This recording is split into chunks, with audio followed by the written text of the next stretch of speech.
To the other news from the market today, and earlier I spoke to Juliette Saly from Commsec.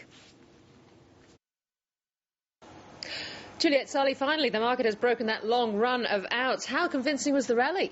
Well, Tikki, pretty convincing given the recent spate of losses we've had on our market when Wall Street has been powering full steam ahead. So it was encouraging to see our market actually outperform Wall Street's losses that we experienced last night. It was also great to see such positive momentum across the mining and energy stocks despite lower commodity prices. The energy sector actually the best performer on the market, up 1.5% today. And I think because the Aussie dollar has fallen back a little as well, perhaps some long-term value investors saw today as a chance to step back into the market.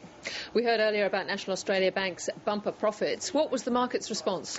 Very positive to the NAB's result. We did see NAB shares shoot out right on open, and they continued to power on throughout the course of the day. At one point they really were the best performing stock on the market, and they were the third most actively traded stock by value on the market as well today. NAB shares closed up by about 2.5% today. We saw that interim dividend of 84 cents per share, really welcomed by the market, and the NAB actually managed to reverse the fortunes of the financial sector. It still closed in the red, dragged down by Westpac and Macquarie Group, but the NAB certainly helped to lift it out of the doldrums it had been in earlier.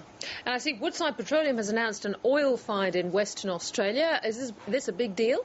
It certainly appeared to be, and shareholders really responded to this news today. Woodside has started to drill at a well back in April. It says the Greater Nevada area has the potential to contain more than 100 million barrels of recoverable oil, and Woodside shares did very well today, helping boost the overall energy sector. They were up by about 2% to $45.55. And Rio Tinto's AGM in Perth today. What would have been the key issues for investors there?